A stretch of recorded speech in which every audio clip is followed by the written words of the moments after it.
Oh, it's a country music time machine, taking us back to where the grass is green, with twangs and tales from days gone by. Let's ride those old trails beneath the open sky, in our country music time machine. In our country music time machine.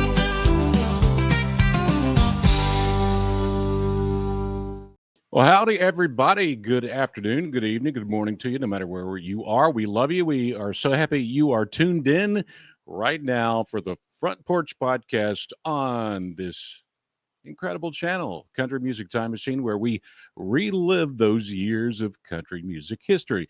I'm your old pal, Kevin, and today we're featuring the one, the only, and many people think she is the queen of country music. There's a few queen candidates out there. But we're going to be talking about a little bit later on Reba McEntire. So glad to have you tuned in. You know the rules here at the Front Porch Podcast. I need to know where you're dialing in from. Now, if you're a regular, I probably know where you're dialing in from. If you're not, you need to tell us where you're dialing in from anyway. So whether you're regular or whether this is the first time you've tuned in, let us hear from you. We will give you a shout out.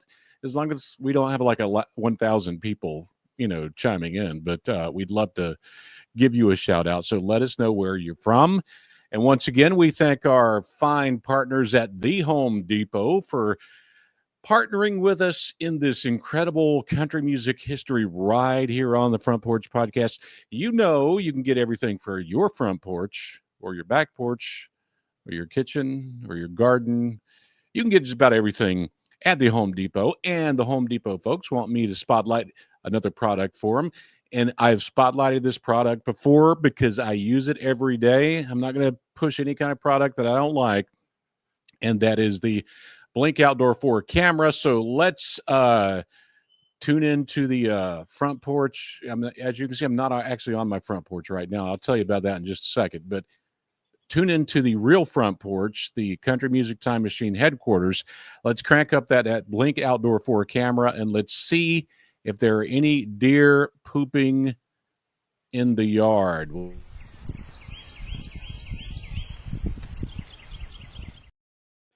Yep, the deer are still there. They're pooping all over the place.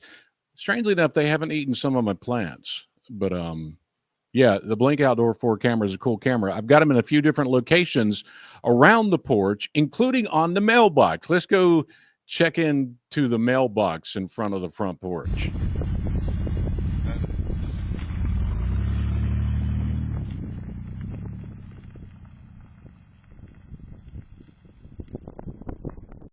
That's great. Even the mailman is on. He didn't even probably know he was going to be on the Front Porch Podcast tonight. How about that? That is so cool.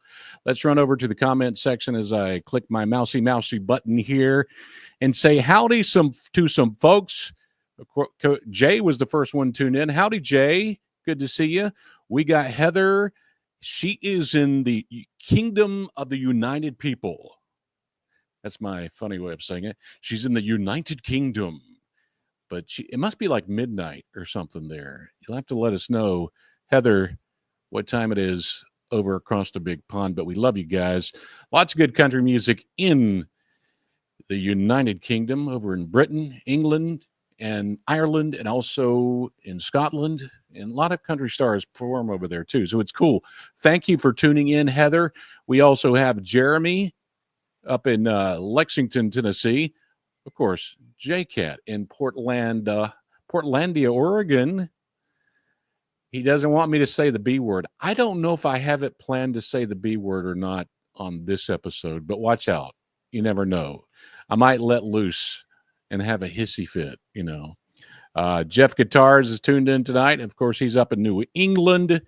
We have William May in Chapel Hill, North Carolina, home of the Tar Heels.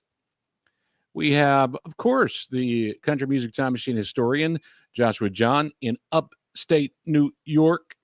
And, of course, Jay is in South Kakalaki, That's some country slang there for you. We got Michael Murphy. Mike, it's gone at 10 p.m. That's what Heather says. Oh, okay.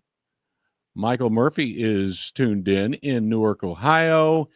And let's head to the left coast. We got Kate Kamek. I hope I said that right, Kate. Kate Kamek. She's in Redding, California. Yeah, I'm not on my front porch tonight, as you can see behind me. And I don't know if the mic can pick it up, but I am in Belize right now, the beautiful country of Belize. If you've never been here, you should come. It's beautiful. The people are beautiful, and it's a good place to come. But if you've tuned into the Country Music Time Machine before, yes, I'm your Country Music Time Machine captain. We do the history of country music, talk about country music news and everything. But for the last 23 years, I've been basically in two places in my life, in Nashville, Tennessee, and in many other countries around the world. Well, that ends on Wednesday. This, you can see it here, that's my diplomatic passport, and I will use it for the last time on Wednesday. Head back to Nashville, back to the front porch, back to clean up deer poop, back for all that fun. And hey, I see Carolyn. Carolyn is tuned in tonight. I guess it's tonight in Belfast, Northern Ireland.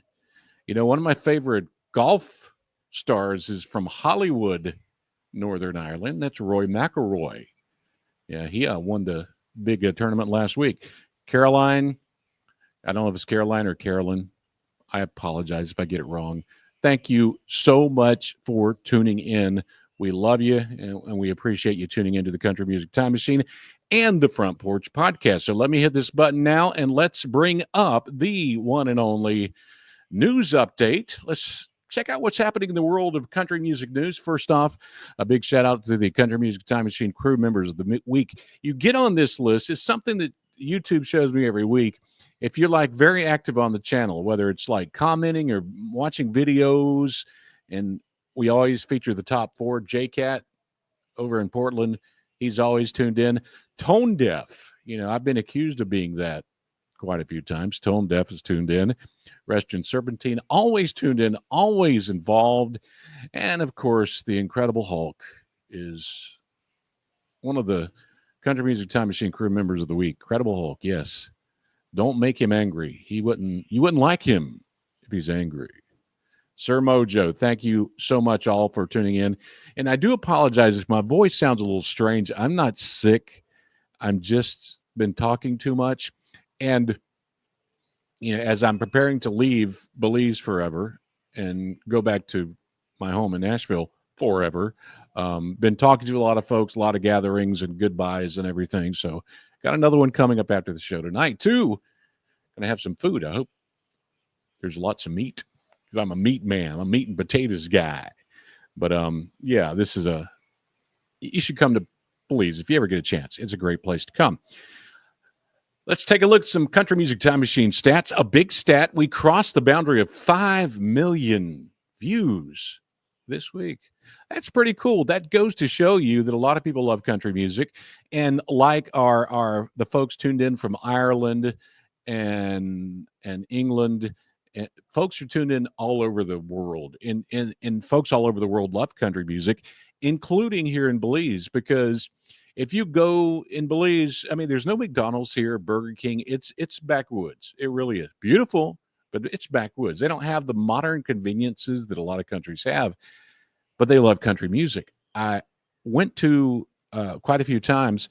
Our British friends over at the British High Commission, they have karaoke nights sometimes. And every time I've been to it, Belizeans show up like crazy, and they're singing Patsy Cline and Reba and Dolly and Kenny Rogers and George Jones. They love classic country music. So why do we have over 5 million views? Because of folks like you, and I really appreciate it. God bless you all for tuning in. Also, we crossed a boundary of 25,000 Country Music Time Machine crew members this week. So if you are tuned in now and you're not a crew member, hit that subscribe button. It don't cost you a thing. I'm not like a preacher in the Bible Belt of the U.S. I don't beg money, but you support us by becoming a crew member just by clicking that subscribe button. Now let's take a look at some of the comments of the week. And this is a very popular video. Wait a second. Before I talk about this, let's bring up Gracie. Gracie is actually here in Belize right now, but she's over at the swimming pool and she's rescuing iguanas. So, our other channel, if you like pop music, check out the Pop Music Time Machine. Gracie will give you all the news and history in the world of pop music. And if you need a iguana, I mean, this sucker was like 6 feet long. It jumped into the pool. If you need an iguana rescued, Gracie will do that. So make sure you check out Gracie's great channel. That's right. She is sunbathing right now, she says. Now, I'm going to sunbathe tomorrow when I hit the golf course one more time in Belize. I also want to say hi to P. Smith, Albuquerque, New Mexico. Beautiful area of the country. I think the most beautiful is Tennessee. Of course, I'm biased, but New Mexico is a gorgeous place in the world. All right. Let me take this banner off where I'm asking where everybody's from. You can always chime in about where you're from. But let's talk about some of the comments I got of the week. In this video, I released this video a few months ago about Johnny Cash impersonators. There were a few of them on it. And Steve Lavoie says, Jackson Cash. He's talking about Jackson Cash.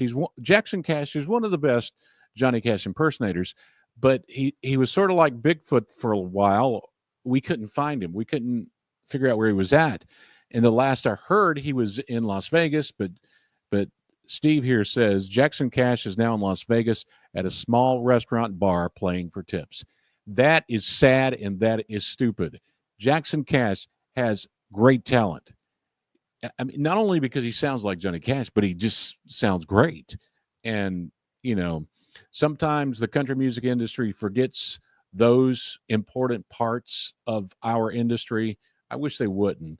And I wish they would remember folks like Jackson Cash, so. All right. Let's get another comment of the week. I released a video on Thursday, the Crazy Country Slang series, formerly known as the Crazy Southern Slang video, because folks were telling me, Kevin, it's not just a Southern thing, it's a country thing. You could be north of the border, you could be in another country and use these phrases. And one of the phrases I used on that is colder than a well-digger's tail. And, of course, J-Cat, with his great humor that he is, and I'm not going to read that. I'm going to let you read it on the screen because I know there are probably some kids that will eventually watch this video. You could see on the screen what J-Cat says about colder than a well-digger's tail. It is not colder than a well-digger's tail in Belize. It's the opposite. And we got more Gulf of America, Gulf of Mexico controversy going on. We had somebody tune in and say, Gulf of Mexico. If you say Gulf of America, you support evil dictator whose name is Donald Trump. Wow. People chill. Take a chill pill, It was about a Johnny Horton song released in 1959 that was #1 of the year. And at the end of the video, he says the Gulf of Mexico. So when I put that on, it got a lot of views, but I never thought it would based on that reason, which is, wow. Anyway, let's go to the next one. 1972, Jerry Lee Lewis had a hit called Chantilly Lace. And Joshua John is saying, I hope Kevin gets this right. And I do too, Joshua. It was a big hit. It was, of course, formerly a big bopper hit from probably the late 50s. I have to ask Gracie this because she's the pop music. Now it's more pop, rock and roll stuff. But Jerry had a hit with it in 1972. But Donald Thomas comments, this was never a hit for Jerry Lee Lewis. Well, The Killer did have it at a hit. According to my information, it was a #1 country hit. And it made it on the pop charts too, not incredibly high 30s, 40s or something on the pop chart, but it was a #1 country hit. So unless my information is wrong, and I'm sure Joshua will correct us on this one, that was a hit for Jerry Lee Lewis. I guess maybe it was his only country hit. I don't know. I'm guessing. But yeah, he did have it as a hit in 1972. And we always get these comments about songs that people don't know the name of. And this is in response to Crazy Country Songs 5 It's probably one of the best series ever done. It's got millions of videos, millions of views. But this person, Robbie Ann White, says, I've been trying to find one I loved as a child. Parents had a record in about 1950. I remember the line, keep them cold, icy fingers off me. That's probably what some of my ex-girlfriends have said. Do you have any idea what the name is? It was funny. Of course, now look, that I have no idea.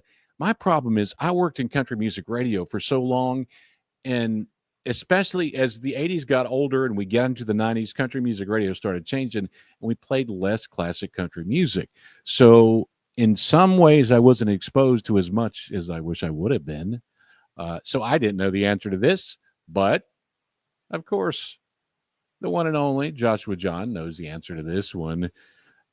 Fairly Holden sang it, and it was called Keep Them Cold Icy Fingers Off Me, and that's from 1947. So if you ever go into a bar and you have that trivia question about who sung Keep Them Cold Icy Fingers Off Me, that would be the one and only Fairly Holden. Okay. All right. A big night. Josh reminded me about this one. We had the Opry 100 live celebration. It was on NBC and Peacock on Wednesday.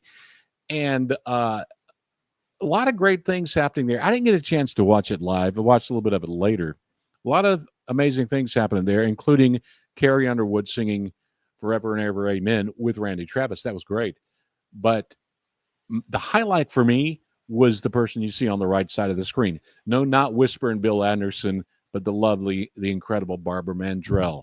Barbara Mandrell, as I keep hitting the mic, very seldom comes out of her house. But when she does, it's great to see her. She's still a beautiful woman like she always has been. So, Barbara, we love you. We were glad to see you. And we wish we could see more country singers like you. But it was great.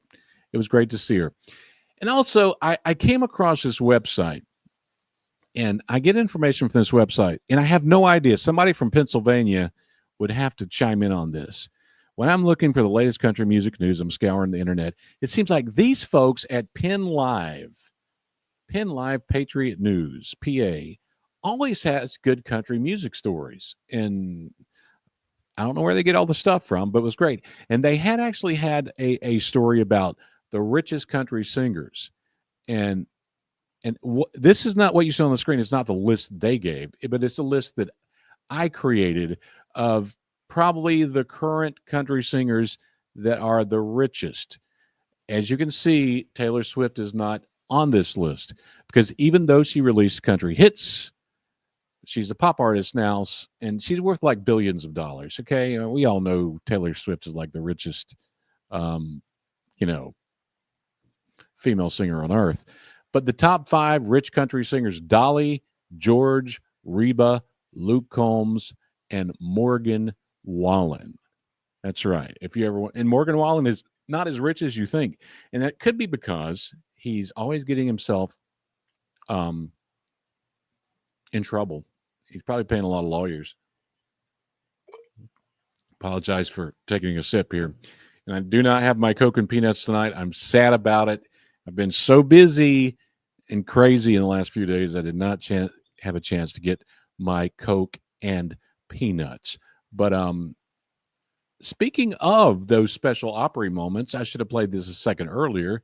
I wasn't paying attention. So I want to play you this clip about some of those special Opry moments that through the years that some of you may remember. We're going to make Opry history together. This place is magical. It's far out. Opry moments are total magic. You can't plan the moments. They give you chills, they make you laugh, and they bring a tear to your eye. Never seen this happen before here at the Grand Ole Opry. Only time horse has ever been ridden on the Grand Ole Opry. Are you really surprised? One more! Kareem Leon! Sometimes these moments come from visitors you may never expect at the Opry. He'll go up and be president. Welcome to country music, Post Malone. I think you've already stolen the show. It's my outfit. Ringo Starr. It's freaking me out a little, but I'm at the Grand Ole Opry. I cannot believe you're standing on these planks This is the Opry, where the unexpected becomes unforgettable and history is made every single night.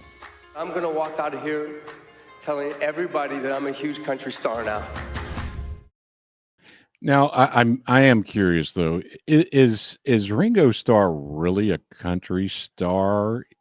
You know, just because you have the name Star in your name, I don't know if it makes you a country star. I don't know.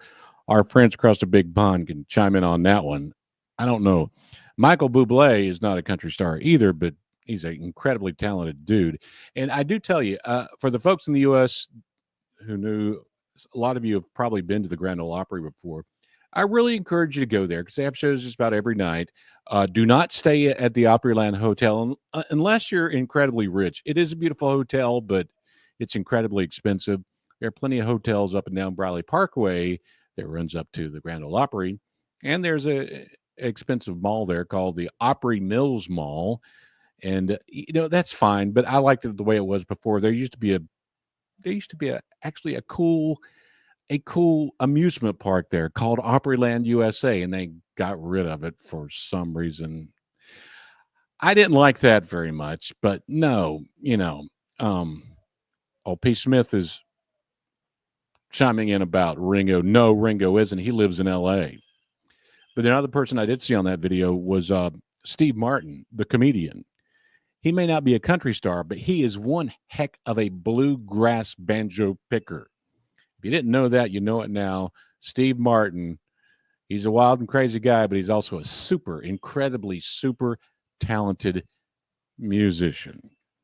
All righty, folks, let me move these things around here now a little bit, get all my videos ready, and take that off the screen and put Reba McEntire on the screen. All right, the beautiful Reba McEntire. I'm going to kick off this Reba feature by playing you a video. I think this is from the Bio channel, and I like this video for a couple of reasons because there's two of my friends in this video. Let me see if I can find it where I put it. Yeah, it's right here. I just found it. That's why, you know, I need to hire somebody to help me. I'm getting old and I can't keep up with this stuff. But in this video, it's just like I like this video because in 60 seconds or so, it's telling you a lot about Reba McEntire. So let's check it out. She had the it factor instantly. She just has that innate honesty. This is it. Hope you like it. I ain't gonna change. I'm Reba McEntire, and that's what you're gonna get. Reba is so comfortable in her skin. She can sing. She can act. She has a clothing line that's hugely successful. She says, I don't believe in limitations. I only believe in opportunities and possibilities. She went beyond what everybody else was doing.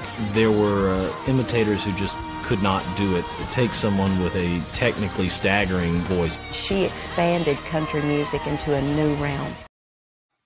Oh, yeah, that's Reba. Reba is incredible. And another incredible thing about that video is, and another reason I like it, there's two special people on that video.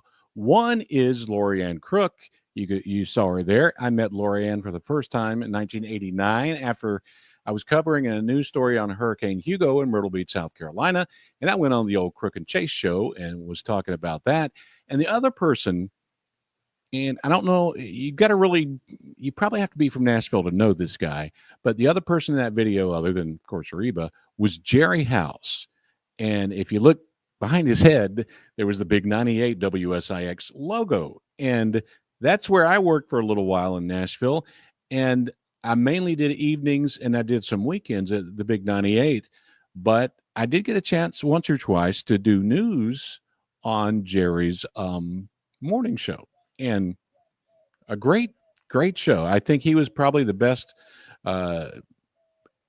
morning radio personality in Nashville history, because now so much of it is all syndicated and they play Morgan Wallen every 10 minutes. So I don't tune in as much as I used to. All right, Reba Nell McEntire, born March 28th, 1955 in the little town of McAlester, Oklahoma.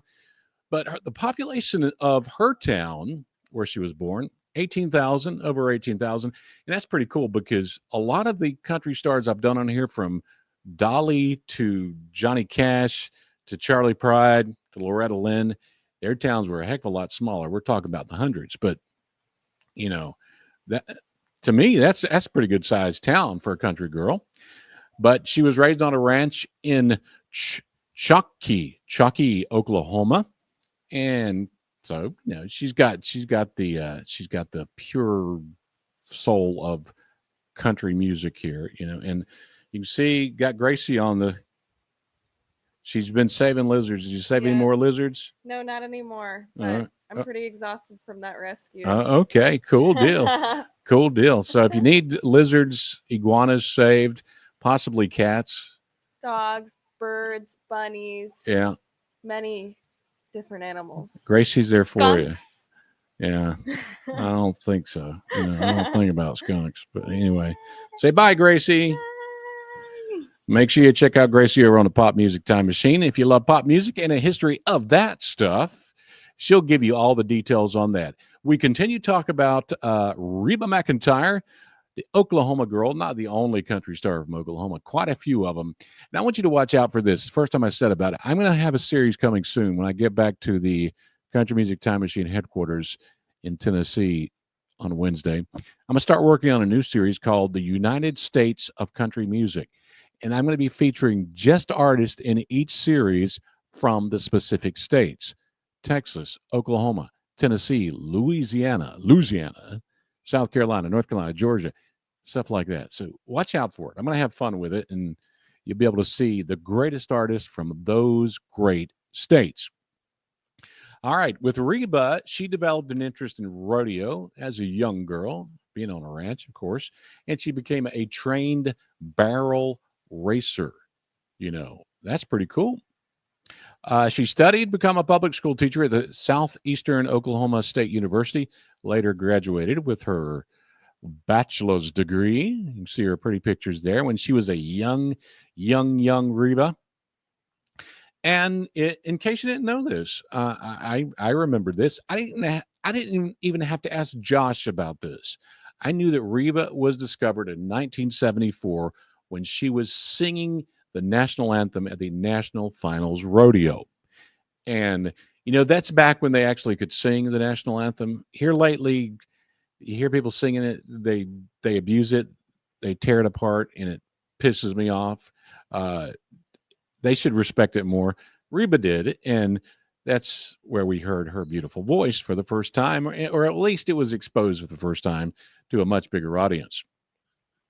But she did get her record contract with Mercury Records in 1980. You Lift Me Up to Heaven became her first top 10 hit on the country singles chart. I did play that song quite a few times over at AM 1330 WLAT in Conway, Myrtle Beach, South Carolina. She had 13 number one hits in the 80s. Now, my question to you, I'm checking all the notes here. My question to you is this: what is your favorite Reba McEntire song? Pop it in the comments. I'm curious what you think, because quite honestly, I think the best female voice of all time belongs to Patsy Cline. I'm talking about not necessarily the song or the writer or the presentation, but the pure vocal ability, I think, is Patsy Cline. But there are few others that can meet Patsy Cline's prowess of vocal ability. Reba McEntire is one of those. Her ability to sing a song is incredible. So when you get a chance, pop down in your comments below what your favorite Reba McEntire song is. I'm thinking about what my favorite one. It could be Fancy, but I think just for the vocal ability in the song, I always loved Whoever's in New England. So let's pop up a video right now talking about that great song. We went to the publishing companies and we found a song called Whoever's in New England. And so we recorded that, and that was my first video. It was kind of a sophisticated cheating song. Yeah, what an incredible song. I really think that, if people like Mozart were to come back to life and listen, put on a pair of headphones and listen to some singers right now, I really think if he heard Reba McEntire sing, he would nod his head saying, yes, that is incredible musical ability. Yeah, Jay says her version of Holly Dunn's song Daddy's Hands is a favorite. And the night the lights went out in Georgia. Yeah, that's another one. And that song, the Georgia song, is one you got to have a big voice to do. And Reba does have that big voice. But in the 80s, she had 13 number one hits and several that didn't make it to number one, top 10 hits and hits in general. So she did an incredibly great job. But that's not all she is known for. Going into the 90s, she was still releasing country music, but she dipped her toe into the world of acting. And dare I say, I'm trying to think, and somebody can correct me if I'm wrong, here lately, no one has acted as much as Reba McEntire has. And her first movie in 1990 was called Tremors. Raise your hand if you've seen Tremors. I did see it, and it wasn't bad. It's not an Academy Award winning movie, but it was decently authentic and suspenseful. So let's bring up a little 2-minute talk about that movie, Tremors. From Gail Ann Hurd, producer of The Terminator, Aliens, and The Abyss, comes Tremors, the story of an isolated desert community under attack by huge underground monsters. And making her feature film debut is country music superstar Reba McEntire. This is my first time in the actual movie business, and it's been quite an experience. I've really enjoyed it. The very first day I was here, we did the master shot of a scene in town when we first find the monster. I was down there and I was looking at the monster, and I had 2 lines. I said, "Phew, it stinks too." Stinks too. But at the end of my scene, he said, "That's a take." And I went, "Yeah, I did it. And I was just screaming my head off, and I was saying, "That was my first take. I'm in the movies now." And everybody was just kind of looking at me like, she's lost her mind. But they were kind of tickled for me because they knew I was excited. Reba co-stars with Kevin Bacon, Fred Ward, and Michael Gross as her survivalist husband, Bert. Eminent domain. Down, honey, down. Bert is really a serious, uptight guy. Now, he really wants to take charge here and get to business. And Heather is really the one that's in charge. Don't tell Bert that, but Heather is really the one that's in charge, and she's got a level head and everything. Bert, cut it out! I think I scared him. The town finds itself pitted against an unexplainable subterranean nightmare. The way I've got them in my mind is that they're 40-foot monsters. They're like snakes or caterpillars. You never know where they're going to be because they're just like little mold traveling on the ground. I don't think there's any way you can get ready and prepare yourself to be almost attacked or eaten by a large worm that is probably prehistoric. There's no way you can prepare for that.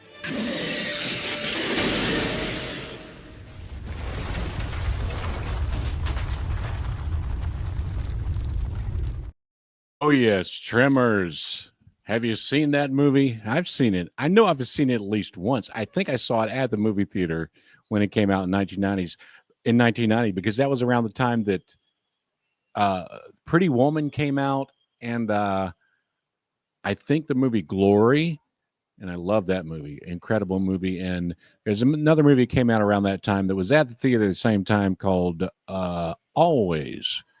It was another good movie about fighting fires with airplanes. And I like to fly airplanes, so that makes sense for me. But yeah, that's where Reba got her acting start, and she went crazy after that because, as we know, in the 90s, a lot of great country singers had the door shut on them, and you heard very little from them after that. So she was smart and incredibly intelligent, and did the right thing by branching out and doing other things that she enjoys doing. But the 90s were not all great for Reba McEntire. It was not great because of a huge tragedy. In 91, she lost 8 of her band members in a plane crash in San Diego, California. That was just an incredibly sad news. I think we all remember that when it happened, especially us Reba fans. We remember that. And here's a little bit of the news story about the time it happened. Preliminary investigation indicates the plane was only seconds into the air from nearby Brown Field, climbing with speed approaching 220 miles an hour, when apparently the left wing hit this large outcropping of rock, probably sending the Hawker-Siddeley twin-engine jet into a simultaneous spin and cartwheel. It slammed into the mountainside and slid upward several hundred yards, leaving a trail of twisted metal, pieces coming to rest everywhere. Determining the cause of the accident will likely take several months. Investigators say they will literally be putting together a puzzle. In the meantime, for Reba McEntire and the band's followers, the grieving begins. You know, one of the shocking things about that plane crash, and probably with Kobe Bryant's, I think his was a helicopter crash, but already in the 90s, plane crashes were not as common. In the 50s and 60s, maybe in the 70s, there were quite a few more. I mean, Jim Reeves, he died when he was piloting his own plane. His plane went down close to where my daughters actually live right now. But it was just a surprise that it happened because it wasn't a common thing. And thank God that since then it is less common than it used to be. We lost a lot of great stars in country and pop and rock because of plane crashes. But it was sad. The cause of the crash, as it is so often, you know, I was in flight school and they tell you in order for a plane crash to happen, many things have to go wrong because there's so much redundancy in systems. The lack of familiarity with the area, the co-pilot's unfamiliar. The co-pilot was unfamiliar. I can't even say that word with the aircraft. He may not have been type rated on the aircraft. I don't know. And inaccurate information from an FAA flight service specialist. That's why the plane crashed. So basically, two pilots making mistakes, flying a plane they didn't know how to fly, combined with a probably someone working in the control tower at the nearby airport. Put those together, and hills, mountainous regions, those things can happen. And it's very, very sad. And Reba has talked about that, about how it affected her. Here's a little clip of Reba talking about it. It crushed me. It made me realize how precious life is. And all I could think of was their mothers. I mean, if you've got somebody you love, you better tell them, because things can happen in an instant to change your life. And do things that make you happy, that makes your life happy. God wants us to be happy. He doesn't want us to be miserable. Amen to that, Reba. And that's the key. I think the key of what she just said there was, you know, life could end tomorrow. Are you ready for it? If it does. So, you know, that's how it affected her. And it affected her in a big way. And in many ways changed her life. And it led her to dedicate her next album, which was titled For My Broken Heart, which was her biggest selling album to date, you know. So it's not all great news and I mentioned this with other stars, whether it was Johnny Cash or Charlie Pride or others. Their life is not full of money and roses. Sometimes they have a tough deal to do. The 1990s, she did have 8 number 1 hits, but as I said before, the end of the 90s, music changed a lot, not only in country music, but in pop music, rock music as well. So it was different then. But she started getting all the awards. 2011, the Country Music Association announced that Reba would be inducted to the Country Music Hall of Fame. Incredibly deserved. One of the biggest selling and awarded country stars of all time, female country stars. She has sold more than 75 million records worldwide. And here's a great clip of Reba right now talking about her success. First of all, I'd like to thank the Country Music Hall of Fame for this huge honor, to the CMA. Thank you very much for this, for voting me in. To the wonderful singers, Garth and Tricia, Susie, you sang on the record with me, and I appreciate you coming singing again tonight. Vince, I just love you to pieces. Thanks for doing that. Casey, Kelly Clarkson, Martina, I love y'all so much. Thank you very much for coming up and singing my songs. And Dolly Parton. Do you know that Dolly Parton, the first night I got to sing at the Grand Ole Opry, I got up there and I was just scared to death, and I had my little denim little skirt on and my little top on. I was so excited, and we were just thrilled to death to be there. And I'll be darned if they came up and they said, Reba, you're not going to get to sing 2 songs tonight. And I said, why? They said, because Dolly Parton just pulled in the parking lot. She's going to take one of your songs. I said, she can take both of them. Can I just look at her? I want to meet her so bad I could. And she walked by me in this beautiful chiffon black outfit with these little rhinestone butterflies on. And I thought she was the most angelic looking thing I ever saw in my life. There is no doubt that Reba McEntire loves to talk. And we love to listen to her, too, whether she's talking or singing. She is incredible. Thank you so much, Reba. That was a good deal. And even here lately, she released a new TV show last year called Happy's Place. It's on NBC and Peacock. So if you still love Reba, and Reba, the Reba show itself was out for quite a while as well, you should check out Happy's Place on NBC and Peacock. And so many award nominations, actually holds the record for most ACM nominations for a female artist with 48. The incredible Reba McEntire. Alrighty, folks, it's time for me to shut down the Country Music Time Machine live from Belize on the Front Porch Podcast. And like I said, I'm getting on a plane Wednesday, heading to Nashville, Tennessee. And the next Front Porch Podcast will be from the real Front Porch, and maybe I can find someone to help me clean the deer poop out of the yard.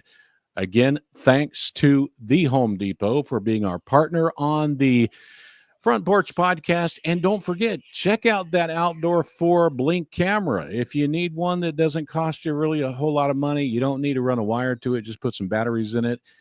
Check it out over the internet. It's worked for years. I've had it for years in my house here in Belize, my house in Tennessee, my mom's house, my daughter's house. It just works, and they don't cost a fortune. So make sure you check out the Blink Outdoor 4 camera. And thank you to Home Depot for being our partner on this great country music history adventure. As you hear the parrots, I don't know if you can hear them or not, but I can hear them. They're squawking like crazy. They want to sing country music, I think. Anyway, folks, until next time, please be safe. God bless you. And as always, as I always say, let's keep it country right here on the Country Music Time Machine and the Front Porch Podcast. Oh, it's a country music time machine, taking us back to where the grass is green, with twangs and tales from days gone by. Let's ride those old trails beneath the open sky, in our country music time machine, in our country music time machine.